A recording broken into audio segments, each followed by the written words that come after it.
Another day, another vlog. Welcome back, everybody. Great to see you all again.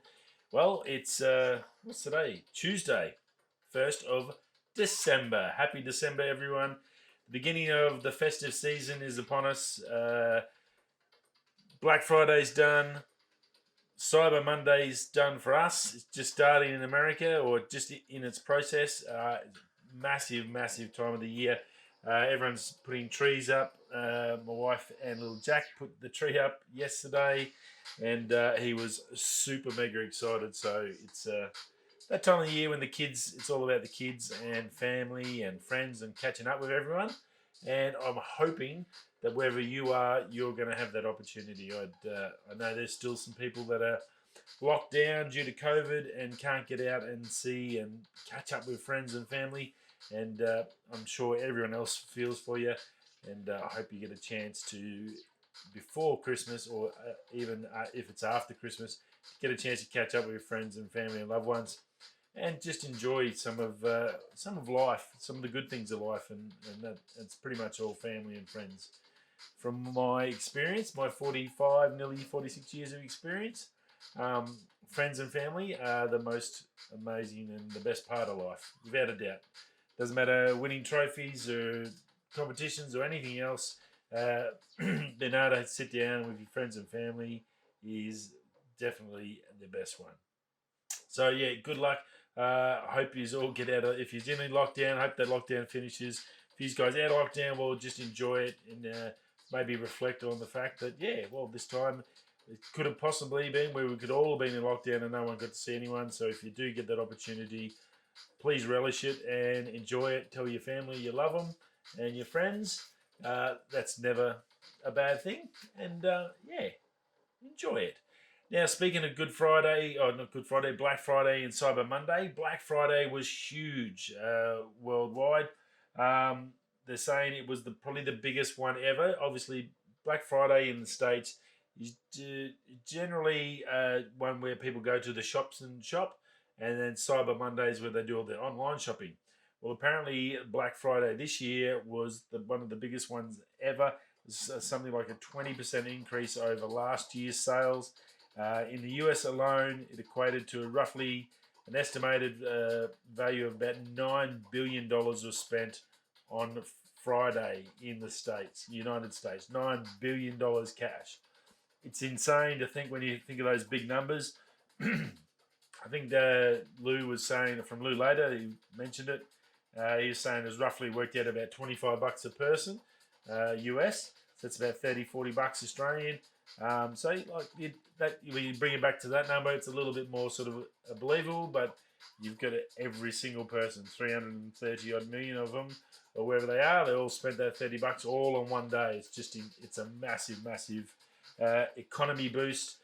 For especially those small businesses that have been struggling for the last 9 months. Great to see they get an opportunity to maybe get a little bit of something back and save their business and survive and get into 2021 alive. So that's pretty good in that regards. Now, in this Cyber Monday, they're predicting is going to be the biggest one ever of that as well, purely because there's so many people at home and doing shopping, including groceries and alcohol and stuff like that. So pretty interesting sort of little facts he chucked out, and I thought it was good to share with you as something different. It is the best time I've found for discounts. It's very rare that you get better discounts, except for maybe just before end of financial year in June. That's about the only other time here in Australia you get a chance of getting something special around that 20% mark of a discount. So pretty darn cool. There was some great sales, as I did mention dinner yesterday, and there's still some stuff going on at the moment. A few of them have started to back off now. They sort of all had timers on their website. That's all now sort of petering off, and most of them are sort of closing down a bit, and they're all the sales are all slow. So if you're looking for that last minute thing, you probably still got a bit of a sniff, but you haven't got much time. So get into it.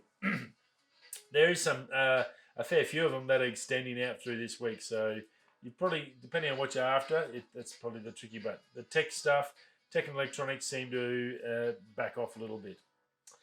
Rightio, now other massive news regarding Australia is China. Massive debacle going on with the relations with us and China. one of the, what was he, the Deputy of Foreign Affairs for China, so big deal, big guy, tweeted out this made up image of one of our Australian Defence Forces on an Australian flag with bodies under it with a knife to this kid's throat with a cat or a dog or something. Pretty darn stinking low effort. Look, Australians are all about taking the piss, and you can't give it if you're not going to be able to take it. And I understand that completely. I find that one of the best assets of being Australian is to be able to have a bit of a piss take. But this is well beyond a bit of a piss take.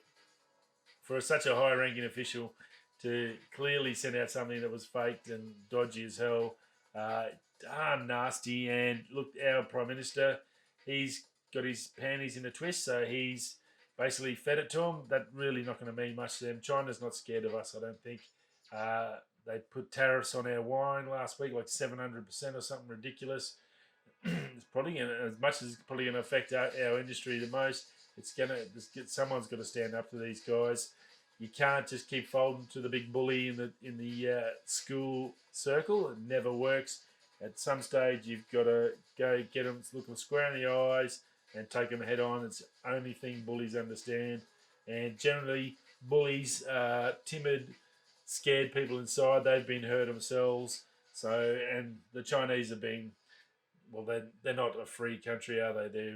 They've been under full control the whole time. It's a bit of a false democracy over there. But yeah, look, it's very weird that they're actually even worrying about such a little country like Australia and taking pot shots at us. Be interesting to see how this rolls out with Biden in there and Trump now on the way out.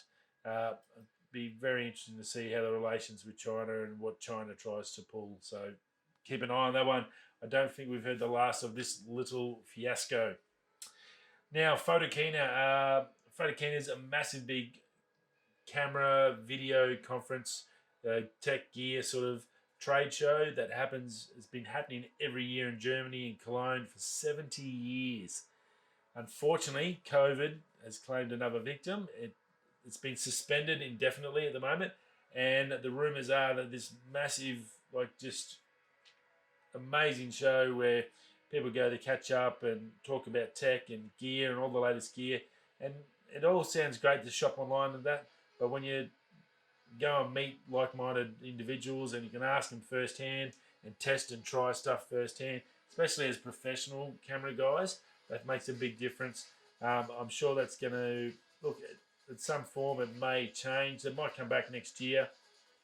Generally, you get ebbs and flows with everything in life, and you might find that with photography. It might be in just one of those downward spots, and it might come back a bit, and we might see Photokina back. But this year or next year, it's not going to be out. So, a big sad loss for Germany and for photography and video in general. It's that massive decline in trade shows, and it all seems to be online. Some are good. The only ones that really do it well, I have to say, is Apple. The rest of them that I've watched this year, they've probably had to learn how to do it this year. Apple's been doing it for 10 years or 13 years since the iPhone came out. But the rest are bloody terrible. Sigmas, I watch Sigmas every time. They do amazing lenses, awesome job. But the shows on the web are just terrible. They're just really woeful. I've mentioned that a few times. I've been really disappointed after watching the show. And you get a few others in there. They've tried to do it. Samsung tried to do it. It was pretty darn woeful. It's very hard to put on a good show, and you need the right people to be out in front to do it. Some of the computer gaming shows do it really well. And then they have some big releases like NVIDIA and AMD. They seem to be going okay, but I still don't think they're up to that Apple level. So having the trade show is still realistically, I think, better because you get a lot more out of it than people just sitting there watching a terrible show on telly or on the YouTube and not really getting enthused about anything at all. So a big shame for Photokina, not good. Now, DJI Mini, not the Mini 2, the Mini, which is what we've got. Lychee App is out. It's been released, and apparently it's got a really good Follow Me app and a tracking app. So basically use this like you would use a DJI app. You plug that in and run the drone with this app, and basically you can active track yourself and do follow me on you as well. So amazing. I've actually downloaded the app. It's not cheap. It's $20, $22. But if you do have a mini and you've been looking forward to a follow me or an active track, this is the one to get. I'm going to, when I'm home this week, when I get out to do my shoot, I'm going to take the drone and I'm going to do some testing and do a second video for that. And I'll try and get that up this week to show you a little bit more about it. But pretty excited about it. The Mini 2 doesn't currently support this with Lychee. But look, I'll keep you informed on that. It may come down the road, but at the moment, Mini had a big upgrade. That's a massive upgrade for us with the Mini. To be able to follow and track, that's exactly what we all want. That just makes this thing even better than what it was. So very, very cool. Keep you informed. Now, Canon RF is possibly bringing out another, looking at some more of those big long lenses. We had the 600 and 800 f11s. Well, they talked about the possibility that if they go really well and they might be bringing out some more in that sort of style. And they're possibly thinking maybe a 400 f8 in that same small compact sort of style as the 600 and 800. And saying this is all possible due to the, I guess, the leaps forward in autofocus technology. When you're punching an f11, that aperture, it's super dark. To be able to still focus in that dark low light has been something that's been a little tricky, and that's what's sort of held them back from doing that. Now they know they're comfortable with the autofocus, that it can achieve what they want in those f11 sort of modes with those big lenses. They're pretty adamant that they want to sort of continue that and make some more lenses along those lines. So that's pretty darn cool. Those lenses, the reviews on them, people were really concerned of being locked in f11. But I know I watched Jared Poland when he did his Frono's photo, and look, he was pretty impressed with how they actually come. As much as the f11, he did some low light stuff, he did some daylight stuff, and he mixed the bag, and he didn't have a real lot of dramas that I could see. So look, that looks really good. Any lenses for that RF mount that come out now, especially on the cheaper side, are going to be fantastic for us all. So super, super excited about that. Never a bad thing to have more choice, without a doubt. Now, last but not least, for you Astro guys out there, we've got a few things happening. There's a big one. It's if you're in the South America and you're watching, buenos dias, buenas tardes, buenas noches, whatever time it is. Thanks for stopping by the channel. Now, you've got on the 14th of December, there's a full solar eclipse. Unfortunately, it's only going through basically a little bit of Antarctica and also South America, Chile and Argentina, those sort of areas. You get a full total solar eclipse. So that would be pretty amazing if you are going to those areas over this Christmas period. Well, good luck. You might be able to get some pretty cool photos. Go check that out. And the other one that's coming from the heavens is a massive big meteor shower on the 13th of December. It's going to be the best one of the year. I can't remember what Alan Wallace said it was. There is a name for it. I don't think it's a Perseid. It's something else. But yeah, it's apparently the best one of 2020. Be ready to try and get some photos early hours of the morning, so maybe 3-4 o'clock in the morning after a night. If you're doing some astro, you may be able to. He said they're pretty much going to be everywhere. Good chance to get some nice meteor shots, so keep an eye out. Very, very cool. That's always good to have some options. We don't have much Milky Way galaxy core at the moment. It's more up and get it right at the start of twilight, but it's tricky to get that light right at the moment, but we'll see how we go. Anyway, that's it. Now, I won't be doing a show in the morning tomorrow. I'll do it when I get home, so I'll see you tomorrow afternoon back in Perth for our Wednesday show. Okie dokie, thanks for stopping by, and I'll see you all soon.